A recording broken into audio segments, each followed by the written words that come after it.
हरे कृष्णा कृष्णा कृष्णा हरे हरे, हरे राम राम राम हरे हरे। हरे कृष्णा। आप सभी भक्तों का हार्दिक स्वागत है आज की श्रीमद् भागवतम की इस कक्षा में। स्वागतम सुस्वागतम। और हम चर्चा कर रहे हैं श्रीमद् भागवतम चतुर्थ स्कंद अध्याय 29 के ऊपर, जिसका नाम है नारद तथा राजा प्राचीन बरही के मध्य वार्तालाप। तो जल्दी से हम रिकैप करते, कल हमने क्या पढ़ा था। कल हम पढ़ रहे थे कि राजा प्राचीन बरही ने नारद जी को कहा, नारद जी कथा तो बहुत अच्छी बताई आपने, पर समझ में मुझे कुछ नहीं आ पाया, क्योंकि मैं तो सकाम कर्मों में लगा हुआ व्यक्ति हूँ। अब कोई बहुत आध्यात्मिकता में बढ़ा चढ़ा व्यक्ति तो इन बातों को समझ पाता। तो नारद जी ने कहा, राजा प्राचीन बरही, तुम्हारे लिए मैं इसको दोबारा से समझाता हूँ। फिर नारद जी अच्छे से एक्सप्लेन करने लगे कि 9 द्वारों वाली नगरी क्या थी, पुरंजन कौन था, पत्नी कौन थी, और वो 5 मुखों वाला सर्प कौन था। और इसी बात का पूरा विवरण नारद जी दे रहे हैं। तो आइए इसी श्रृंखला में आज हम पढ़ेंगे श्रीमद् भागवतम चतुर्थ स्कंद अध्याय 29 और श्लोक संख्या 16 से प्रारंभ करेंगे, 4.29.16। आगे नारद जी कह रहे हैं, अंतापुर हृदय का सूचक है, विश्वचिन्ह सर्वत्र जाते हुए मन को बताने वाला है। जीव मन के भीतर प्रकृति के गुणों का भोग करता है। ये सारे प्रभाव कभी मोह उत्पन्न करते हैं तो कभी संतोष तथा उल्लास। तो कल भी हम चर्चा कर रहे थे कि दुख और सुख जो है वो एक मानसिक दशा है। मन के विभिन्न भावों के अनुसार व्यक्ति दुख या सुख का भोग करता है, पर वास्तव में शरीर से या संसार से कोई सुख दुख का कोई लेना देना होता ही नहीं है।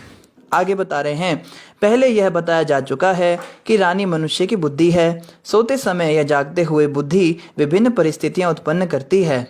दूषित बुद्धि के कारण जीव कुछ सोचता है और अपनी बुद्धि के कार्य कारणों के केवल अनुकरण करता है। तो बुद्धि का कार्य क्या होता है? जीव को अपने हिसाब से चलाना। ये भी हमने डिस्कस किया था कि जीव को कभी भी कोई विकल्प मिलता है तो पहले बुद्धि से पूछता है, बुद्धि क्या करूं। फिर बुद्धि जो है विभिन्न तर्क वितर्क के अनुसार, पीछे जो उसने पढ़ा है या आगे जो उसने सोचा है, जो प्लानिंग कर रखी है, उसके अनुसार वो पूरा प्रोसेसिंग करती है। और जैसे जैसे बुद्धि कहती है मनुष्य वैसे वैसे करता है। वो भगवान के भक्तों की या शास्त्रों की बातों को भी बुद्धि से टटोलता है। जैसे शास्त्रों में लिखा होगा कि कृष्ण नाम का जप करने से हम संसार के भवबंधन से छूट सकते हैं, तो वो कहेगा हम तो लॉजिकल व्यक्ति हैं, हम तो रैशनल थिंकिंग वाले हैं, आप पहले हमारी बुद्धि को संतुष्ट कीजिए तब हम हरि नाम जपेंगे। तो उनकी बुद्धि को पहले संतुष्ट करना पड़ता है। दुनिया भर के लॉजिक दिए जाते हैं, नाम जपने से ये होता है, वो होता है, ऐसा होता है, वैसा होता है ना। जैसे गोबर के लिए कोई कहता है गोबर का प्रयोग करने से ये कीटाणु मरते हैं, ये होता है। तो बुद्धि को पहले संतुष्ट करना पड़ता है, तभी व्यक्ति हाँ या ना करता है। तो हम बुद्धि के इतने गुलाम बन जाते हैं जैसे कोई पुरुष अपनी स्त्री का गुलाम बन जाता है। पर होना क्या चाहिए कि शास्त्रों की बातों को हमें एज इट इज स्वीकार करना चाहिए। ऐसा भी दिन कभी आए। नारद मुनि ने आगे कहा, जिसे मैंने रथ कहा था वह वास्तव में शरीर है। तो वो जो राजा पुरंजन था वो रथ के ऊपर बैठ के जाता था ना अलग अलग जगह, तो वो हमारा शरीर होता है। इंद्रियां ही वे घोड़े हैं जो रथ को खींचते हैं। ज्यों ज्यों वर्षानुवर्ष समय बीतता जाता है ये घोड़े बिना किसी अवरोध के दौड़ते हैं, किंतु वास्तव में वे कोई प्रगति नहीं कर पाते। पाप तथा पुण्य इस रथ के 2 पहिए हैं। उन्होंने कहा था ना इसके 2 पहिए होते हैं, 5 घोड़े होते हैं। तो पहिए कौन होते हैं? पाप और पुण्य। ये शरीर से या तो हम पाप करते हैं तो पुण्य करते हैं। प्रकृति के 3 गुण इस रथ की ध्वजाएं हैं। 5 प्रकार के प्राण जीव के बंधन बनते हैं और मन को रस्सी या रज्जू माना जाता है। बुद्धि इस रथ का सारथी है। हृदय रथ में बैठने का स्थान है और हर्ष तथा पीड़ा जैसे द्वंद्व जुए हैं। 7 तत्व धातुएं इस रथ के ओहार आवरण हैं। बोला था ना कि रथ जो है वो 7 आवरणों से ढका रहता है। वो 7 तत्व होते हैं। हमारे शरीर में 7 धातुएं होती हैं, जैसे कि हमें जानकारी मिलती है शास्त्रों के अनुसार। तो ये सारी की सारी जानकारी हमको मिलती है आयुर्वेद के अंदर की। पहली धातु जो होती है वो रक्त होता है। रक्त से फिर मांस बनता है, मज्जा बनता है, फिर अस्थि मज्जा होती है, फिर उसके बाद में वीर्य होता है। ये 7 प्रकार की धातुएं हमारे शरीर में होती हैं। 5 कर्मेंद्रियां उसकी 5 प्रकार की बाह्य गतियां हैं और 11 इंद्रियां सैनिक हैं। इंद्रिय सुख में मग्न रहने के कारण रथ पर आसीन जीव झूठी अभिलाषाओं को पूरा करने के लिए इतराता है और जन्म जन्मांतर तक इंद्रिय सुख के पीछे दौड़ता रहता है। तो ऐसी लगभग सेम एनालॉजी भगवत गीता में भी भगवान कृष्ण ने दी है कि ये शरीर जो है ये एक रथ के समान है, इस पे 5 इंद्रियां 5 घोड़े हैं, और जो रस्सी होती है वो मन होता है। मन जैसे जैसे कहता है इंद्रियां वैसे वैसे करती हैं। तो सेम टू सेम वही वाली बात यहाँ नारद जी बता रहे हैं। जिसे पहले चंडवेग अर्थात शक्तिशाली काल कहा गया था, वह दिन और तथा रात से बना है, जिनके नाम गंधर्व और गंधर्वी हैं। बोला था ना एक चंडवेग था जिसने अटैक किया था। तो पहला अटैक जो मनुष्य के ऊपर होता है, इस नगरी के ऊपर, इस शरीर के ऊपर पहला अटैक कौन करता है? दिन और रात। हर दिन और हर रात के साथ इस शरीर की आयु घटती जाती है और ये पल पल मृत्यु के करीब बढ़ता जाता है। कल मैं अपनी मृत्यु से एक दिन दूर था, आज मैं अपनी मृत्यु के एक दिन और पास आ गया, और कल के दिन मैं अपनी मृत्यु के और पास आ जाऊंगा। तो धीरे धीरे करके सैनिक घुस रहे हैं इसके चंडवेग के, और शरीर की आयु दिन तथा रात के बीतने से क्रमशः घटती जाती है, जिनकी संख्या 360 है। 360 सैनिक लाया था ना वो अपने साथ में, तो 360 या 365 कह लीजिए, ये दिन होते हैं साल में 365। तो ये जो हैं 365 दिन और 365 रातें मिलकर इस शरीर को एक एक साल करके कम करती जाती हैं, इसकी आयु को खत्म करती जाती हैं। जिसे काल कन्या कहा गया था उसे वृद्धावस्था जरा समझना चाहिए। ये काल कन्या कौन थी? जरा। कहते हैं ना जन्म मृत्यु जरा व्याधि। जरा का मतलब होता है बुढ़ापा।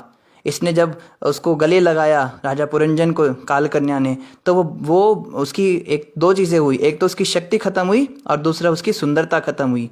तो ये बुढ़ापा जो है धीरे धीरे करके जब शरीर के अंदर ये अटैक करता है तो व्यक्ति की आयु तो नष्ट हो ही रही है उसकी, एक तो उसकी ऊर्जा नष्ट होती है, शक्ति नष्ट होती है, दूसरी उसकी सुंदरता नष्ट होती जाती है। कोई भी वृद्धावस्था नहीं स्वीकार करना चाहता, किंतु यवनराज जो साक्षात मृत्यु है, जरा वृद्धावस्था को अपनी बहन के रूप में स्वीकार करता है। तो हमने पढ़ा था ना कि एक मृत्यु का जो वो था, यवनराज था, उसने काल कन्या को अपनी बहन बनाया था। तो ये यवनराज कौन था? मृत्यु, साक्षात मृत्यु का करता है, बुढ़ापा रूपी बहन को अपने साथ लेकर आता है शरीर के अंदर, और ये दोनों मिलकर क्या करते हैं? व्यक्ति को धीरे धीरे करके बूढ़ा कर देते हैं। लेकिन कोई चाहता नहीं कि वृद्धावस्था हमें आए, पर ये जबरदस्ती हमारे ऊपर आती है। यवनेश्वर यमराज के अनुचर मृत्यु के सैनिक कहलाते हैं, जो शरीर तथा मन संबंधी विविध क्लेश माने जाते हैं। प्रज्वार 2 प्रकार के झरों का सूचक है, अत्यधिक ताप तथा अत्यधिक शीत। तो एक प्रज्वार नाम का व्यक्ति था जिसने उसको कैदी बनाया था, उसको बंदी बनाकर ले जा रहा था मरने के बाद। तो ये 2 तरह के होते हैं, 2 तरह के ज्वर होते हैं। ज्वर मतलब बुखार। एक बुखार होता है जिसमें शरीर बहुत ज़्यादा तप जाता है, और दूसरा होता है जिसमें शरीर बहुत ज़्यादा ठंडा हो जाता है, जैसे टाइफाइड तथा निमोनिया।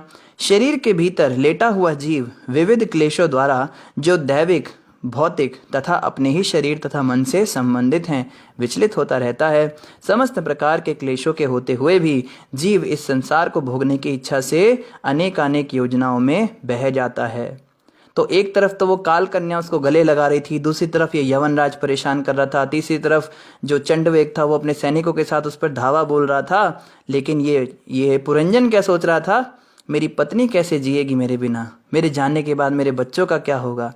तो यहाँ पे यही बताया जा रहा है, एक तरफ तो बुढ़ापा शरीर में दिन पर दिन बढ़ते जा रहा है, दूसरी ओर हमारी आयु क्षीण होती जा रही है, पल पल मृत्यु के नज़दीक बढ़ते जा रहे हैं, पर दिमाग में 24 घंटे यही टेंशन रहती है, घर में क्या होगा, संसार में क्या होगा, और भाजी कैसे आएगी और रोटी कैसे बनेगी, मेरी बेटी का क्या होगा, बेटे का क्या होगा, यही सारा चिंतन चलता रहता है व्यक्ति का। निर्गुण दिव्य होकर भी जीव अपने अज्ञान के कारण अहंकारवश मैं तथा मेरा इन भौतिक कष्टों को स्वीकार करता है। तो वास्तव में कष्ट का कोई कारण है ही नहीं। बूढ़ा तो शरीर हो रहा है, आयु तो शरीर की नष्ट हो रही है, बच्चे और पत्नी तो शरीर के संबंध है, आत्मा तो पूरी तरह से अनासक्त है इन चीज़ों से, उसको तो कोई संबंध ही नहीं, उसको तो कोई दर्द ही नहीं। लेकिन क्यों ये सब कष्ट हो रहा है फिर हमें? क्योंकि अहंकार माना हुआ है, मैं और मेरा में फंसे हुए हैं। मैं ये शरीर और शरीर से संबंधित व्यक्ति और सामग्री मेरी, इस अहंकार, झूठे या अहंकार के कारण, इसे कहते हैं जबरदस्ती कष्ट में रहना, मतलब जबरदस्ती परेशान होने वाली बात है। इस प्रकार वह इस शरीर के भीतर 100 वर्षों तक रहता है। कहा था ना कि 100 सालों तक इस नगरी में तुम सुख का भोग करोगे, तो 100 वर्षों तक वो रहता है। जीव की यह प्रकृति है कि उसे अपना अच्छा या बुरा भाग्य चुनने की कुछ कुछ छूट है, किंतु जब तक वह अपने परम स्वामी भगवान को भुला देता है तो वह अपने को प्रकृति के गुणों के हवाले कर देता है। इस तरह प्रकृति के गुणों के वशीभूत होकर वह अपने को शरीर मान बैठता है। कभी वह तमोगुण तो कभी रजोगुण तो कभी सतोगुण के अधीन होता है। इस प्रकार जीव प्रकृति के गुणों के अधीन रहकर विभिन्न प्रकार के शरीर प्राप्त करता है। तो यहाँ बताया जा रहा है कि हमारे पास थोड़ी सी तो छूट है। कोई ये नहीं कह सकता कि जैसे कई लोग कहते हैं ना कि सब कुछ प्री डेस्टिन्ड है, जो होना है वो होगा, जो लिखा है वही हो रहा है। कई लोग कहते हैं ना कि हमारा कोई कंट्रोल नहीं है, जैसा लिखा था वो हो गया। पर यहाँ बताया जा रहा है ऐसा नहीं है, कुछ कुछ छूट हमारे पास है।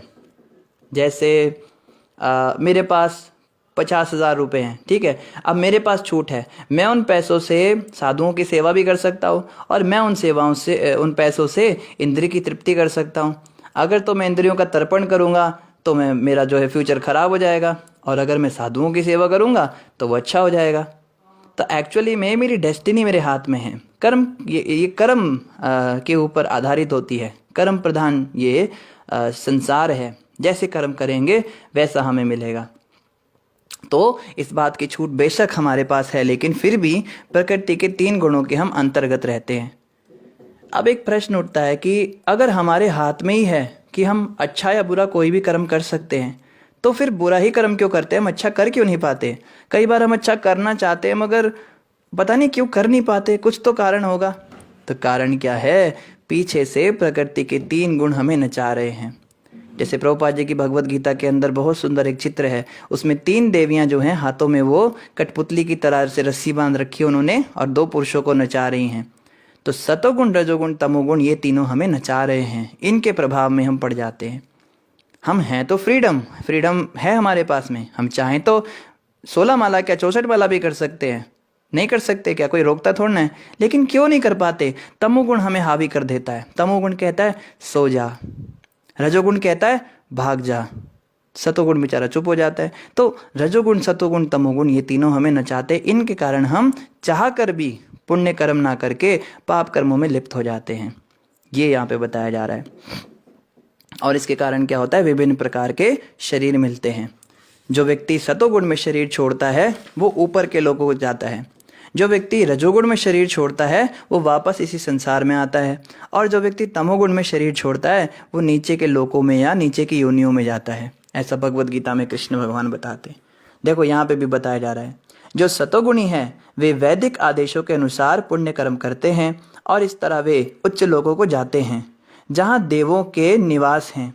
जो रजोगुणी हैं वे मनुष्य लोक में विभिन्न प्रकार के उत्पादक काम करते हैं। इसी प्रकार तमोगुणी पुरुष विभिन्न प्रकार के कष्ट उठाते हैं और पशु जगत में वास करते हैं। तो सतोगुणी कार्य क्या होते हैं? वैदिक आदेशों के अनुसार कार्य करना, पुण्य कर्म करना, मतलब शास्त्रों में जो बातें लिखी हैं उसके अनुसार जीवन जीना। और रजोगुण का मतलब क्या होता है? रजोगुण का मतलब होता है जो व्यक्ति बहुत ज़्यादा कार्य कौशल दिखाना चाहता है, अपनी कला दिखाना चाहता है, उत्पादन करता है, यहाँ जाएगा वहाँ जाएगा, इधर भागेगा उधर भागेगा, ऐसा करेगा वैसा करेगा। और तीसरा होता है तमोगुणी। तमोगुणी मतलब आलसी, निहायती नालायक। वो क्या करता है? वो केवल कष्ट उठाता है, संसार में परेशान रहेगा और अज्ञानता में डूबा रहेगा, हमेशा सोता रहेगा। और वो क्या? वो पशु जगत में जाता है। भौतिक प्रकृति के तमोगुण से आच्छादित होकर जीवात्मा कभी नर, कभी नारी, कभी नपुंसक, कभी मनुष्य, कभी देवता, कभी पक्षी, पशु इत्यादि बनता है। इस प्रकार वह इस भौतिक जगत में घूमता रहता है। वह प्रकृति के गुणों के अधीन अपने कर्मों के कारण विभिन्न प्रकार के शरीर स्वीकार करता रहता है। तो यही चलता रहता है उसका कारवां, यही सिलसिला चलता रहता है उसका। अलग अलग योनियों में जाता है, 84 लाख योनियों में भ्रमण करता रहता है, घूमता रहता है।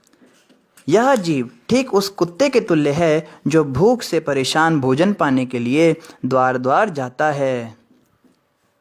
देखो कुत्ते की तरह बता रहे नारद जी हमें। हम सब कुत्ते की तरह क्या करते हैं? अपनी भूख से परेशान होने के कारण जो है द्वार द्वार जाते हैं, घर घर जाके और रोटियां मांगते हैं। अपने प्रारब्ध के अनुसार वह कभी दंड पाता है और खदेड़ दिया जाता है, कभी कभी अथवा कभी कभी खाने को थोड़ा सा भोजन भी पा जाता है। इसी प्रकार जीव भी अनेक इच्छाओं के वशीभूत होकर अपने भाग्य के अनुसार विभिन्न योनियों में भटकता रहता है। कभी वह उच्च स्थान प्राप्त करता है तो कभी निम्न स्थान, कभी वह स्वर्ग को जाता है, कभी नरक को, तो कभी मध्य लोकों को। ऐसा चलता रहता है। तो कब से ये चल रहा है पता नहीं। मतलब सोचने में आता है कि कई लोग कहते हैं ना हम तो 20 साल के हैं, हम तो 25 साल के हैं, हम तो 30 साल के, हम तो 50 साल के हैं, हम तो 60 साल के हैं। हमारी वास्तविक आयु क्या है हम जानते भी नहीं। अरे 25, 30, 40 साल पहले तो इस शरीर ने जन्म लिया था। इस शरीर से पहले आत्मा किसी और शरीर में थी, और उससे पहले किसी और शरीर में थी, और उससे पहले किसी और में। क्या उम्र है हमारी? शास्त्र कहते हैं जो गंगा नदी है, गंगा की नदी कितनी लंबी होती है, कहाँ से कहाँ तक जाती है। उस गंगा नदी के अंदर जितने रेत के कण हैं उतनी बार हमारा जन्म इस संसार में हो चुका है। उतनी बार तो जन्म हुआ है, उतने साल नहीं, उतनी बार जन्म लिया है। कोई गिनती है कब से हम इस संसार में भटके हुए हैं। और यहाँ पे नारद जी कह रहे चलता रहता है ये सिस्टम, पता नहीं कब से चल रहा है। यही गोल गोल घूमे जा रहे हैं, कभी ऊपर कभी नीचे, कभी ऊपर कभी नीचे। कितना भटके, कितना भटके, भटकते भटकते न जाने कहाँ से अब जाके जो हैं भगवान कृष्ण के करीब आ गए, गुरु कृष्ण की कृपा को पा गए। ब्रह्मांड भ्रमिते कोने भाग्यवान जीव, गुरु कृष्ण कृपा पाए भक्ति लता बीज। ब्रह्मांड में अनेकों असंख्य ऐसी जीवात्माएं भटक रही हैं, करोड़ों अरबों के हिसाब से। और कौन सी ऐसी जीवात्मा होती है जिस पर गुरु और कृष्ण की कृपा हो जाती है और उसको भक्ति लता का बीज मिलता है। ये बहुत बड़ी बात है, ये कोई छोटी बात नहीं है। इसको हम समझ नहीं पा रहे। आज हमें कितनी बड़ी चीज़ मिली है। करोड़ों करोड़ों अरबों खरबों जीवात्माओं में से हमें चुना गया और हमें ये महामंत्र दिया गया, हरे कृष्ण कृष्ण कृष्ण हरे हरे, हरे राम राम राम हरे हरे। हमें ये महामंत्र मिला। इसके जाप करने मात्र से हम 84 लाख योनियों से निकल के जा सकते, भगवान के धाम में वापस जा सकते हैं। पर कितनी कितनी मूर्खता है, इस महामंत्र को हम कौड़ी के भाव में बेच देते हैं।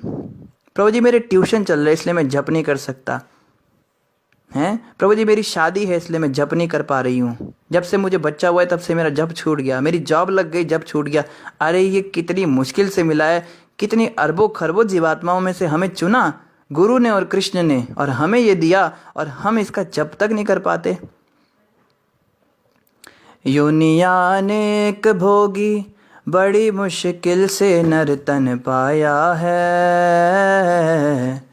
झूठे व्यसन में पड़कर प्रभु से न नेह लगाया है। हे अभिमानी तज नादानी, भजले सारंग पानी। वृथा क्यों भटक रहा है, वृथा क्यों भटक रहा है। भजले प्राणी रे अज्ञानी, 2 दिन की जिंदगानी। वृथा क्यों भटक रहा है, वृथा क्यों भटक रहा है। वृथा भटक रहे हैं और आगे भी भटकने की तैयारी कर रहे हैं। मरने के बाद फिर कुत्ते बिल्ली सूअर छिपकली यही बनने की तैयारी कर रहे हैं।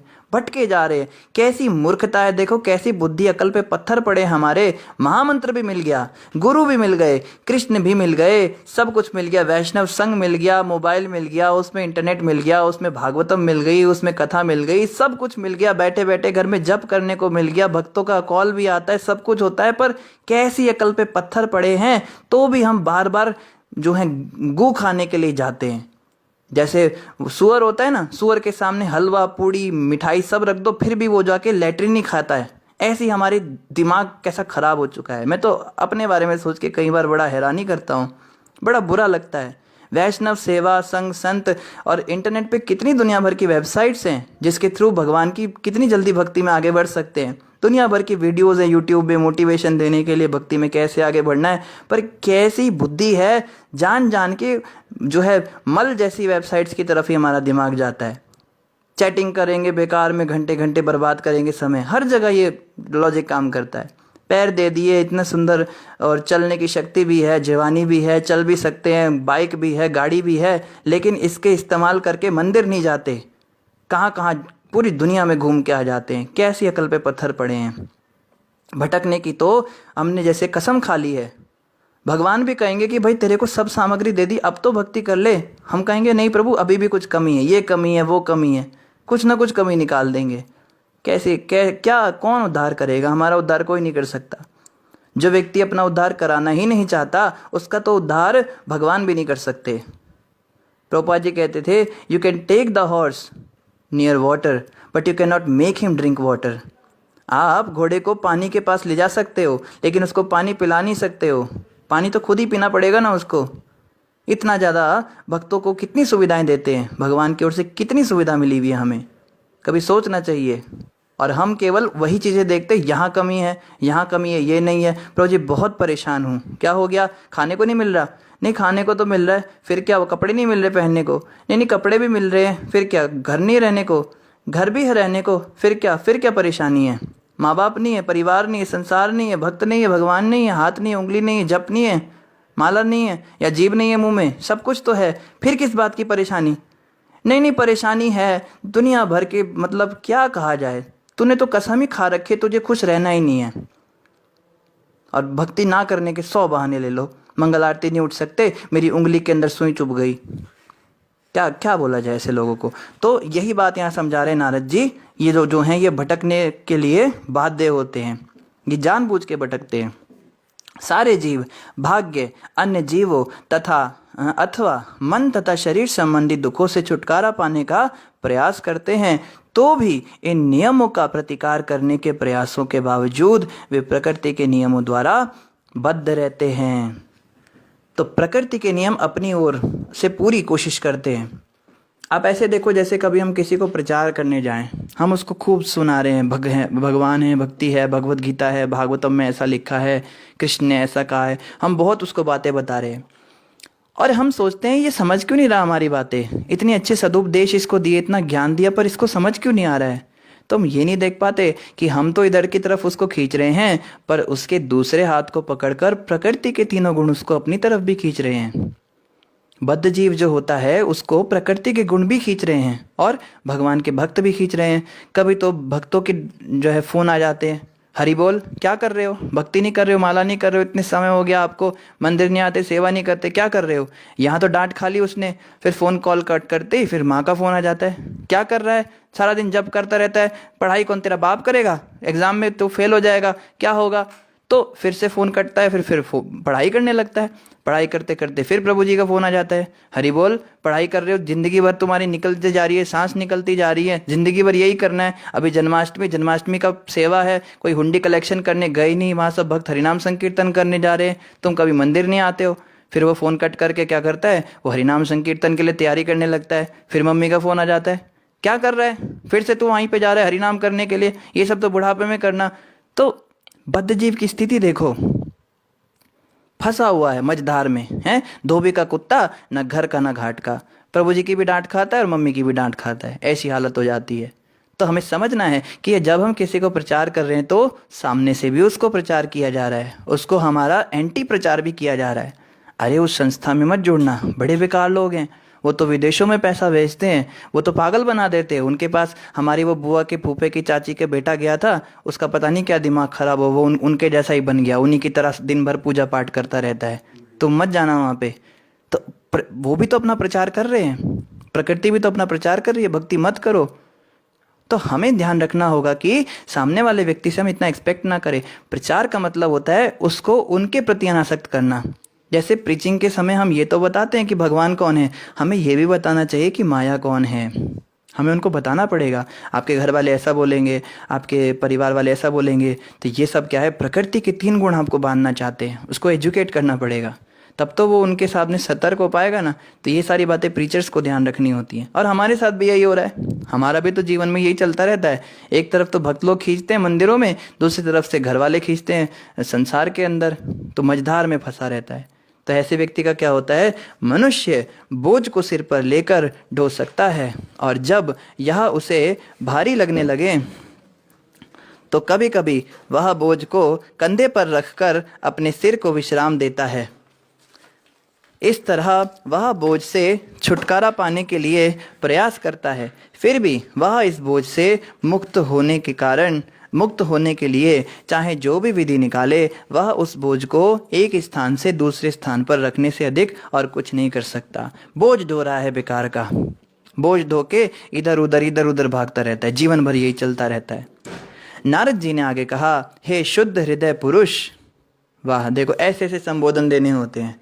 यानी बदतमीज आदमी, तू माला नहीं करता है, ऐसा बोल दोगे तो वैसे ही भाग जाएगा। हे शुद्ध हृदय पुरुष, करता क्या है वो, तो सकाम कर्म में लिप्त है। लेकिन फिर भी नारद जी कह रहे हैं तुम्हारा हृदय बड़ा शुद्ध है। अब ध्यान से सुनो मैं क्या कहता हूं।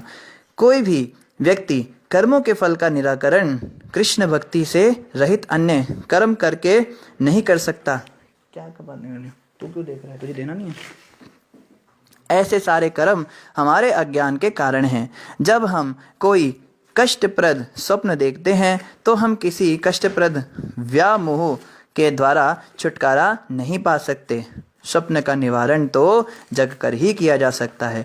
जितने टाइम हम सपना देख रहे हैं ना, उतने टाइम हम उसका निवारण नहीं कर सकते।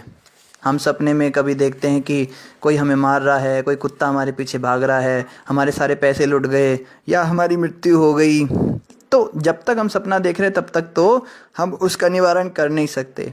उसके लिए क्या करना पड़ना, जागना पड़ेगा। भौतिक दुनिया के अंदर इसको कहते हैं material problems does not have material solutions. भौतिक जगत की जो समस्याएं हैं उनका कोई भौतिक ये होता ही नहीं, समाधान होता ही नहीं। जैसे हमारे परिवार में बड़े झगड़े होते हैं, ठीक है, तो कोई कहे काउंसलिंग लिया करो, परिवार के साथ अच्छे रहो, सबको प्रेम दो, है ना। ये भौतिक सॉल्यूशंस हो गए, ये काम नहीं करते। कोई व्यक्ति नशे में पड़ा है, ये किसी का जो है चरित्र बड़ा खराब है, वो चाह के भी जो है इन चीज़ों से ऊपर नहीं उठ पाता, तो उसको सॉल्यूशंस दिए जाते हैं, आप अच्छी भावना रखो, सबको ऐसा करो वैसा करो। तो मटेरियल प्रॉब्लम्स के मटेरियल सॉल्यूशंस होते ही नहीं हैं। जब तक आप सपने में हो तब तक आप उसका निवारण नहीं कर सकते। जागृत होने के बाद उसके सारे निवारण अपने आप हो जाते हैं। तो material problems have spiritual solutions.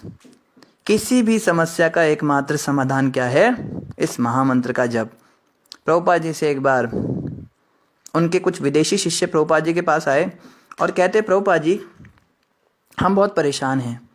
एक कहता है मेरी पत्नी ऐसा कर रही है वैसा कर रही है, वो दूसरा कह रहा है प्रभुपाद जी मंदिर के अंदर इतना पॉलिटिक्स हो रही है, इतना प्रपंच हो रहा है, ऐसे हो रहा है, मेरे साथ ठीक से व्यवहार नहीं हो रहा है। तीसरा कहता है प्रभुपाद जी आप जो हैं, आप जब तक होते हो तब तक तो ठीक है, आपके जाने के बाद में मेरा मन नहीं लगता, मेरे मन में ऐसे ऐसे विचार आते हैं। तो प्रभुपाद जी ने कहा तुम सबकी सारी की सारी प्रॉब्लम्स का मेरे पास एक ही सोल्यूशन है। You chant Hare Krishna sincerely, Hare Krishna Krishna Krishna Hare Hare, Hare Ram Ram Ram Hare हरे।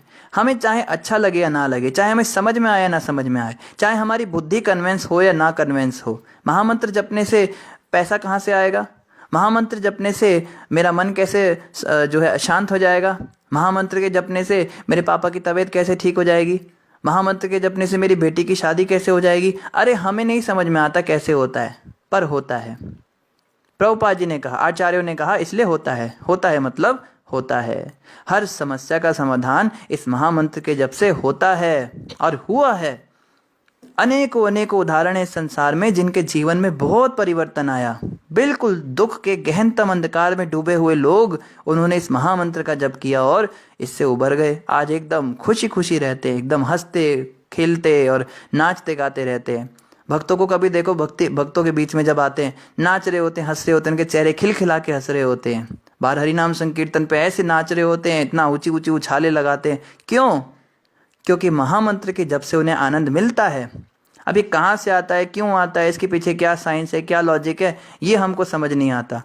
लेकिन हमें क्या करना है, मान लेना इन बातों को कि जब कोई व्यक्ति स्वप्न से जाग जाता है तो उसके सारे दुख दूर हो जाते हैं। जब तक वो भौतिक दुनिया रूपी स्वप्न में रहता है तब तक दुख होता है। जब समझ जाता है मैं शरीर नहीं, मैं तो आत्मा हूँ, भगवान कृष्ण मेरे भगवान हैं, मरने के बाद भी उनके पास जाना है, जीते जी भी उनकी सेवा करनी है, तो फिर दुख काहे का, ये होता है।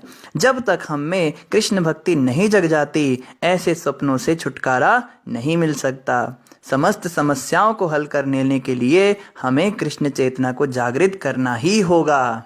नारद जी भी देखो यही बात कह रहे हैं, इस सारे सपने से दूर होने के लिए कृष्ण चेतना जागृत करनी होगी, कृष्ण भक्ति करनी होगी। कभी कभी हमें इसलिए कष्ट होता है क्योंकि हमें स्वप्न में शेर या सर्प दिख जाता है, किंतु वास्तव में वहाँ ना तो शेर होता है ना सर्प। इस प्रकार हम अपनी सूक्ष्म अवस्था में कोई परिस्थिति उत्पन्न कर लेते हैं और उसके परिणामों को भोगते हैं। इन कष्टों का निवारण तब तक नहीं हो सकता जब तक कि हम अपने स्वप्न से जग नहीं जाते। तो जन्म मृत्यु जरा व्याधि ये शरीर के हैं, आत्मा के नहीं हैं। इस बात को जब हम समझ जाते हैं तो हम सपने से जाग जाते हैं। जीव का वास्तविक हित इसमें है कि वह अविद्या से निकले, जिसके कारण उसे बारंबार जन्म तथा मृत्यु सहनी पड़ती है। इसका एकमात्र निवारण है भगवान के प्रतिनिधि के माध्यम से उनकी ही शरण ग्रहण करना। जब तक मनुष्य भगवान वासुदेव की भक्ति नहीं करता, तब तक वह न तो इस भौतिक जगत से पूर्णतः विरक्त हो सकता है और न अपने असली ज्ञान को ही प्रकट कर सकता है। तो वही बात बताई जा रही है यहाँ पे जो हमने अभी एक्सप्लेन की। हे राज ऋषि, जो श्रद्धावान है, जो भगवान की महिमा का निरंतर श्रवण करता रहता है, जो सदैव कृष्ण चेतना के अनुशीलन तथा भगवान के कार्यकलापों को सुनने में लगा रहता है, वह शीघ्र ही भगवान का साक्षात्कार करने के योग्य हो जाता है। तो बहुत बड़ा ये प्लस पॉइंट है भक्ति का। और आप सभी को शुभकामनाएं, आप सभी को हार्दिक बधाई, कॉन्ग्रेचुलेशंस। जो भी आप सब कथा सुन रहे हो, यहाँ बताया जा रहा है जो लगातार भगवान की महिमा का श्रवण करने में अपने मन को लगाता है और कृष्ण चेतना का अनुशीलन तथा भगवान के कार्यकलापों को सुनने में लगा रहता है, बहुत जल्दी भगवान का साक्षात्कार होने वाला है। मतलब ये समझिए कि बस हो ही गया, थोड़ा सा ही रह गया, कुछ समय और भगवान के पास हम होंगे, भगवान हमारे सामने प्रकट हो जाएंगे। बहुत जल्दी वो समय आने वाला है, इसलिए घबराना नहीं, हमें डरना नहीं। एक बार क्या हुआ, एक व्यक्ति जा रहा था, तो कोई ऐसे ही जा रहा था, कोई खाई थी सामने, अचानक से उसको ऐसा लगा जैसे पीछे से किसी ने कुछ धक्का दिया। क्या हुआ, खाई में गिरने वाला था। गिरते गिरते अचानक से एक जड़ उसके हाथ में आ गई पेड़ की और लटक गया खाई में। अब चिल्ला रहा है, बचाओ बचाओ, हैं चिल्ला रहा है। तो ऊपर तो कोई था नहीं, चिल्लाते चिल्लाते अचानक एक संत ने उसकी पुकार सुन ली। तो संत ने जब नीचे झुककर देखा तो वो जड़ से लटका हुआ है, दोनों हाथ उसने जड़ से पकड़ रखे हैं और कहता है, हे साधु महाराज, मुझे बचाइए, मेरी रक्षा कीजिए, मेरे प्राणों की रक्षा कीजिए। तो संत पता है क्या कहता है? संत कहता है, बेटा तू दोनों हाथ छोड़ दे, तेरे को मुक्ति मिल जाएगी। कहता है, तुम्हारा दिमाग खराब है, यहाँ पे मैं मरने वाला हो रहा हूँ और तुम मुझे यहाँ पे मजाक कर रहे हो, अरे मुझे बचाओ, कोई रस्सी फेंको, कुछ करो। संत कहते हैं, बेटा दोनों हाथ छोड़ दे, तुझे मुक्ति मिल जाएगी। कहता है, बाबा कहाँ से आ गया तू, जा यहाँ से, मेरी मदद नहीं कर सकता तो मुझे परेशान तो मत कर। बाबा कहता है, बेटा तू मेरी बात समझ, तो दोनों हाथ छोड़ दे, तुझे इस समस्या से मुक्ति मिल जाएगी। तो वो उसने सोचा फिर कि ये पागल हो चुका है, पर बार बार संत कहने लगा तो उसको लगा अब करूँ भी क्या, हाथ में भी दर्द हो रहा था। तो कहता है, संत तेरे कहने से मैं ऐसा कर रहा हूँ। कहता है, पक्का बेटा, तू मेरी बात को सुन, मेरी बात को समझ, तू अभी देख नहीं पा रहा जो मैं देख पा रहा हूँ, तू बस हाथों को छोड़ और तुझे तुरंत मुक्ति मिल जाएगी। तो पता नहीं क्या दिख रहा है तुम्हें संत, मुझे तो कुछ नहीं दिख रहा है। दोनों आंखें बंद करी उसने, जैसे ही हाथ छोड़े तो धरती जो थी वो उसके 1 इंच नीचे ही थी, वो जमीन पे खड़ा हो गया। कहता है, अरे मैं यहीं पे था क्या? संत कहता है, बेटा जो मैं देख पा रहा था वो तू नहीं देख पा रहा था ना। तो देखो ये होता है कि थोड़ी सी ही दूर हमारे होते हैं भगवान और हम बहुत घबरा जाते हैं, ये नहीं हो रहा है, मैं भक्ति छोड़ दूंगी, हैं मेरे से तो इतना ही नहीं हो रहा है, ये काम वासना मुझे छोड़ नहीं रही है, मैं परेशान हो गया हूँ, मेरे सिर में दर्द हो जाता है जब मैं ऐसी चीज़ें देखता हूँ, मेरा मन विचलित हो जाता है। अरे ऐसे भक्ति करने से क्या फ़ायदा? कई बार मन में भाव आता है कि बाहर से तो मैं खूब नाम जप रहा हूँ, अंदर ही अंदर मेरे इतने अनर्थ चल रहे हैं, इतनी गंदगी चल रही है, मेरे को क्रोध आ जाता है, मुझे लोभ आ जाता है, मुझे संसार के अंदर विषयों में रुचि आती है। तो भक्त लोग क्या करते हैं, वो बड़े डाउन हो जाते हैं भक्ति में और कहते हैं, प्रभु जी हम छोड़ रहे हैं, हम और मंदिर नहीं आ सकते, हमारा मन बड़ा खराब है, हम यहाँ आने के लायक ही नहीं, हम तो महामंत्र जपने के लायक ही नहीं। तो भाई अगर तुम छोड़ दोगे तो क्या लायक बन जाओगे? करने से ही लायकता आएगी। और क्या पता कितनी दूर भगवान है, हो सकता है बस कुछ सालों ही भक्ति का अनुशीलन करने से भगवान हमें मिलने ही वाले हो तुरंत, और हम उस पॉइंट पे जाके उसको छोड़ रहे हैं। जैसे एक सत्य घटना है, एक बच्चा जो था वो जेईई मेंस की उसने खूब तैयारी की थी, खूब पढ़ाई की थी, और उसके माता पिता का बहुत प्रेशर था उसके ऊपर कि अगर तेरी ये सीट क्लियर नहीं हुई, अगर तेरा नंबर नहीं आया एग्ज़ाम में, तो फिर तू देखना हम तेरी क्या हालत करेंगे। पूरे समाज के अंदर, पूरे परिवार के अंदर हमारा नाम है वो बिल्कुल मिट्टी में मिल जाएगा। उसको बहुत प्रेशराइज कर रहे थे और वो बहुत घबराया हुआ था। तो जब उसने एग्ज़ाम दे दिया, सब दे दिया, तो उसके दोस्त उससे डिस्कस करने लगे कि इस क्वेश्चन का तो ये आंसर था, वो आंसर था। वो इतना घबरा गया, उसने सोचा मेरी अगर नंबर नहीं आए तो पता नहीं क्या होगा। फाइनली उसने क्या किया, उसने सुसाइड कर लिया। तो जब उसने सुसाइड कर लिया, पंखे से लटक गया, वो मर गया, परिवार वाले सब डर गए, सब लोग घबरा गए, ये क्या कर दिया बच्चे ने, रो रहे, मातम मना रहे। और पता है जब एग्ज़ाम का रिजल्ट आया तो क्या हुआ, उस बच्चे ने टॉप किया था, लेकिन खो दिया। यही होता है हमारे साथ। हम भक्ति उस अवस्था में आके छोड़ते हैं जब थोड़ी मेहनत करने से हमें बस भगवान मिलने ही वाले होते हैं। ये सोच के हम ना छोड़ें। चलो मन में वासना आ गई, पाप आ गया, चलो क्रोध आ गया, चलो लोभ आ गया, जब ये नहीं छूट रहा है तो भगवान को क्यों छोड़े भाई। ये सोचना चाहिए ना, अगर हम इन गंदी आदतों को, इन गंदी हरकतों को नहीं छोड़ सकते तो भला भगवान को ही क्यों छोड़े, ये सोचना चाहिए। पर सोचेंगे तब जब सुनने में रुचि होगी। हमारा मन तो विषयों में ही घूमता रहता है, दिमाग जो है चारों तरफ है ना, चारों ओर घूम के आ जाता है, पूरा वर्ल्ड टूर कर लेता है। और कथा के अंदर बैठ के हमारी ये हालत होती है। तो सोचो 24 घंटे कैसे हम सोचते हैं भगवान का चिंतन होगा, हमें खाक चिंतन होगा भगवान का। बहुत मुश्किल है भगवत प्राप्ति करना, पता नहीं क्या गति होगी हमारी। आगे क्या कह रहे हैं, हे राजन, जिस स्थान में शुद्ध भक्त विधि विधानों का पालन करते हुए तथा इस प्रकार से नितांत सचेष्ट रहते हुए एवं उत्सुकता पूर्वक भगवान के गुणों का श्रवण एवं कीर्तन करते रहते हैं, उस स्थान में यदि किसी को अमृत के निरंतर प्रवाह को सुनने का अवसर प्राप्त हो तो वह जीवन की आवश्यकताएं, भूख तथा प्यास भूल जाएगा और समस्त प्रकार के भय, शोक तथा मोह के प्रति निश्चेष्ट हो जाएगा। इसका ज्वलंत उदाहरण है परीक्षित महाराज। जब परीक्षित महाराज कथा सुन रहे थे सुखदेव गोस्वामी से, तो 7 दिन 7 रात तक उन्हें ना भूख लगी ना प्यास लगी। और ऐसा नहीं कि उनको वो कोई देवता के शरीर में हो गया था, उनका भूख प्यास का उन्हें भान ही नहीं हो रहा था। भगवान की कथा में इतना आनंद है, इतना अमृत है, इतना रस है, व्यक्ति भूख प्यास के लेवल से भी ऊपर उठ जाता है। कभी कभी हमारे साथ ऐसा होता है, जब हम बहुत बिजी होते हैं, कोई फेस्टिवल आ रहा होता है, भगवान की सेवा पूजा कर रहे होते हैं, डेकोरेशन कर रहे होते हैं, हम भूख प्यास भूल जाते हैं, पर जैसे ही हम उस चीज़ को छोड़ते हैं तुरंत वापस आ जाती है। तो ये जो है ये हमको कई बार एक्सपीरियंस हुआ है। जैसे भगवान कृष्ण कहते हैं नारद जी को, नारद जी पूछते हैं, हे प्रभु आप कहाँ रहते हो, मुझे अपना एड्रेस बताओ। जैसे किसी को कुछ कुरियर करना हो तो एड्रेस पूछते ना, आपका एड्रेस क्या है प्रभु जी, मुझे कुछ भेजना है आपको। तो नारद जी कहते हैं आपका एड्रेस क्या है, मुझे लोग पूछते हैं आप कहाँ रहते हो, तो मैं उन्हें क्या एड्रेस बताऊं। तो भगवान कहते हैं नारद मेरा एड्रेस जानना चाहते हो तो सुनो, ना हम वसामि वैकुंठे, मैं वैकुंठ में नहीं रहता। अच्छा फिर कहाँ रहते हो, योगी नाम हृदयेषु च, मैं योगियों के हृदयों में भी नहीं रहता हूँ नारद। अरे फिर कहाँ रहते हो।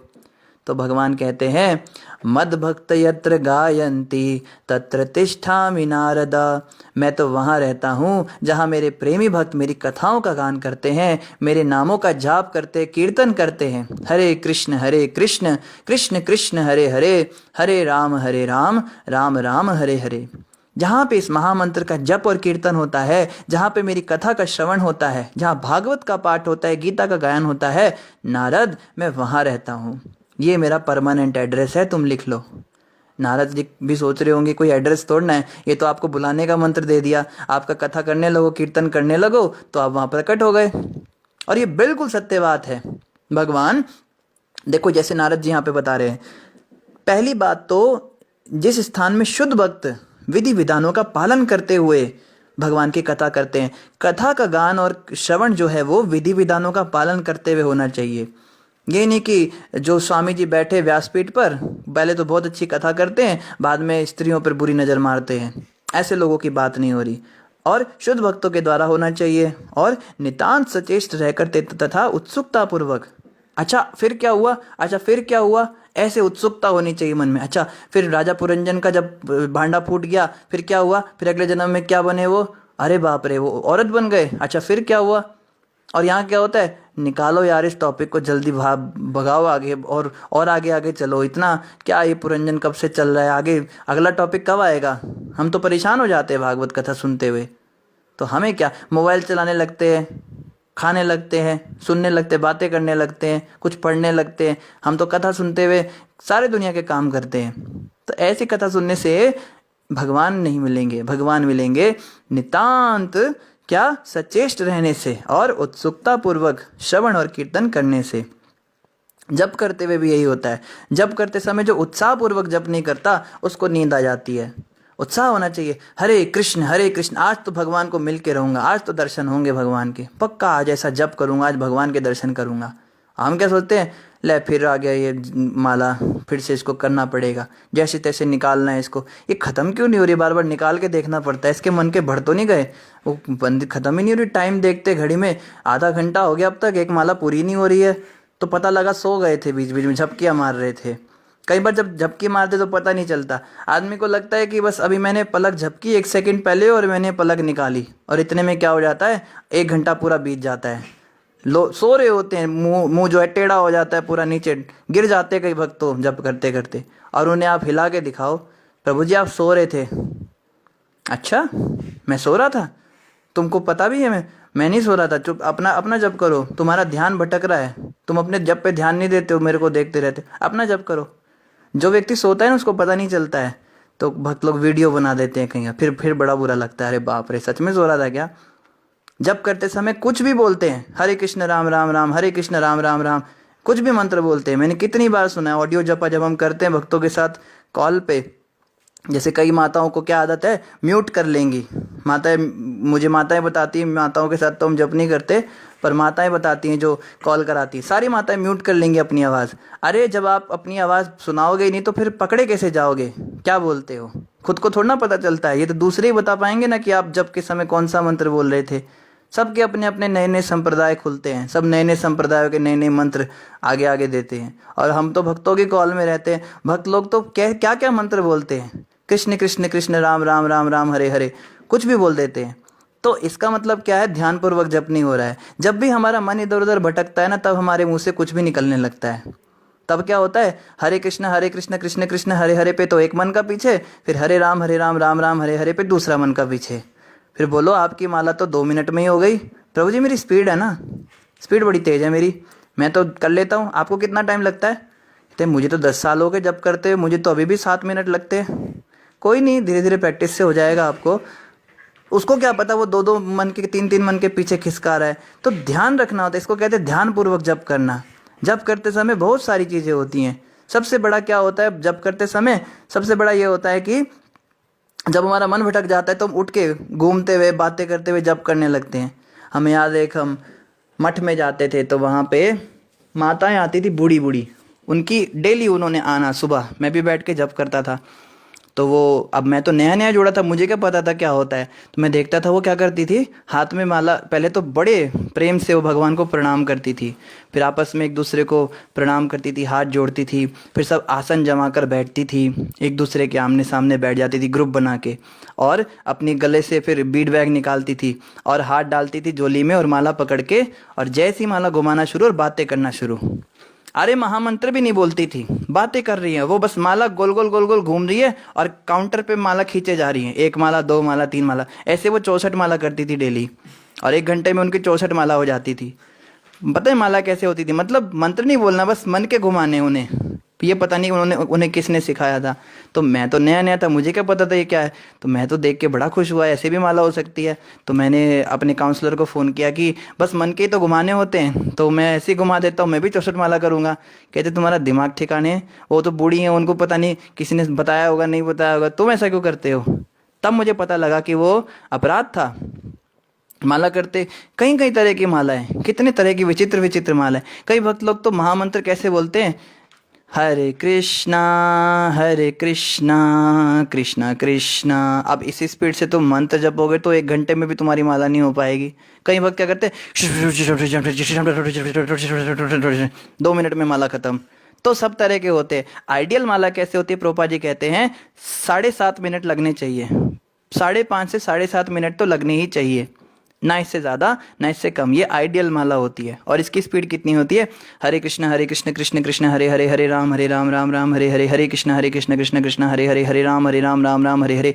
ये जो मंत्र है इसमें एक एक शब्द स्पष्ट है, अलग अलग सुनाई दे रहा है। हरे और कृष्ण और राम अलग अलग सुनाई दे रहे हैं। इसको कहते हैं अच्छी अच्छी माला, इसको कहते हैं। ये नहीं कृष्ण कृष्ण राम राम, कृष्ण कृष्ण राम राम, कृष्ण कृष्ण राम राम, कृष्ण कृष्ण राम राम। ये क्या माला करते हो? कई वक्त तो सीटियां बजाते हैं, माला करते करते सीटियां मारते हैं, सीटियां चलती होती है उसके मुंह से। कितनी बार सुना है हमने। और कुछ भक्तों को क्या आदत होती है, ऐसे ऐसे करते हैं वो।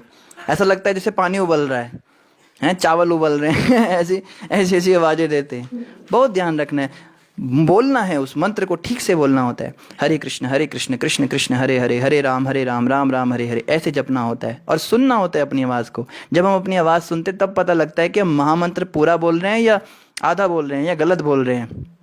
और एक महामंत्र पूरे होने पर ही मन का पीछे करना है, और फिर दूसरा पूरा महामंत्र होने पर ही मन का पीछे करना है। इन चीज़ों को ध्यान देना होता है माला करते हुए। पर ये कब होगा? जब हम भक्तों के बीच में रह के माला जपेंगे। कई माताओं को मैं पूछता हूँ, आप जप में क्यों नहीं कॉल अटेंड करते? प्रभु जी, हम ना डिस्टर्ब हो जाते हैं। माताओं के साथ जप होता है ना, उनकी आवाज़ें आती है, हम डिस्टर्ब हो जाते हैं। अरे तू डिस्टर्ब हो रही है, तू तू तू क्या सोचती है? तू शुद्ध नाम ले रही है हरिदास ठाकुर की तरह। शुरुआत में हमें बहुत ज़रूरत है हम भक्तों के साथ में जप करें, तब तो पता लगेगा ना। कि वो पूछे कि माता जी आपकी माला इतनी जल्दी हो भी गई, तब पता लगेगा ना कि मैं गड़बड़ माला कर रही हूँ। भक्तों के बीच में जाने से ही तो हमें पता चलेगा हम कहाँ गलतियाँ कर रहे हैं, कैसे हम गड़बड़ कर रहे हैं। किसी भक्त के साथ बैठकर ही तो पता लगता है। कोई बच्चा कहे कि मैं स्कूल नहीं जाऊँगा, क्यों नहीं जाएगा स्कूल? नहीं, स्कूल में जाता हूँ ना तो मेरा ध्यान भटक जाता है, सारे बैठे होते हैं, वो सब बोल रहे होते हैं, बातें कर रहे होते हैं, मैं घर पे ही ठीक हूँ, घर पे ही पढ़ाई करूँगा। तो ऐसे व्यक्ति का कभी उद्धार हो सकता है क्या? एग्जाम में पास हो सकता है? जो टीचर से ही डरता है, टीचर के पास ही नहीं जाना चाहता कि टीचर मेरे अंदर कमियां निकालता है, गलती निकालता है, तो तेरा क्या उद्धार होगा? तो ये एटीट्यूड अच्छा नहीं है। उस समय तो हम कह देते कोई बात नहीं माता जी, बहुत अच्छी बात है, आप अकेले जब करो, कोई बात नहीं, आप मत कॉल अटेंड करो। पर अंदर से मैं सोचता हूँ क्या इसकी बुद्धि है, क्या क्या उद्धार होगा हमारा? बहुत ध्यान रखना है इन बातों का। समय ज़्यादा हो गया, तो इन्हीं शब्दों के साथ आप सभी का धन्यवाद। कल हम यहीं से आगे कंटिन्यू करेंगे कि नारद जी आगे कैसे इस एनालॉजी को और अच्छे से समझाते हैं श्रीमद् भागवतम के अंदर। तो इन्हीं शब्दों के साथ आप सभी का धन्यवाद। किसी भक्त का कोई प्रश्न हो तो आप कमेंट पर पूछ सकते हैं। कई भक्तों ने हरे कृष्णा और दंडवत प्रणाम लिखा है, तो आप सबको भी हमारी ओर से हरे कृष्णा और दंडवत प्रणाम। कई भक्तों ने महामंत्र लिखा है, तो उन भक्तों का भी बहुत बहुत धन्यवाद। वैकुंठ प्रभु ने महाराज जी के प्रवचन का लिंक डाल दिया है, तो आप सभी भक्त क्या कीजिए, महाराज जी के प्रवचन अवश्य सुनिए। और अनाउंसमेंट जैसा कि हम रोज़ कर रहे हैं, मंडे से हम श्रीमद् भागवतम क्लास को शिफ्ट कर रहे हैं अपने पेज पर। जो नया पेज है वो आपको हमारी प्रोफाइल पर मिल जाएगा।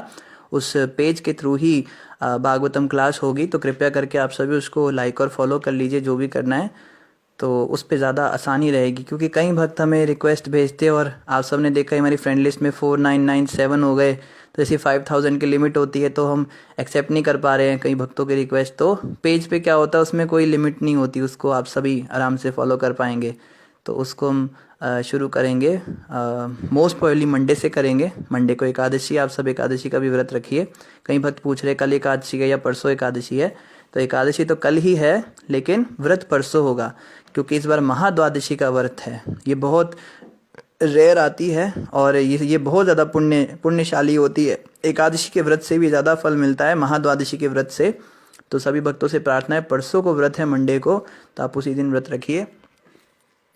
कीर्ति माता कह रही है, प्रभु जी मम्मी पूछ रही है, मन तो करता है पर कुछ कर नहीं पाती।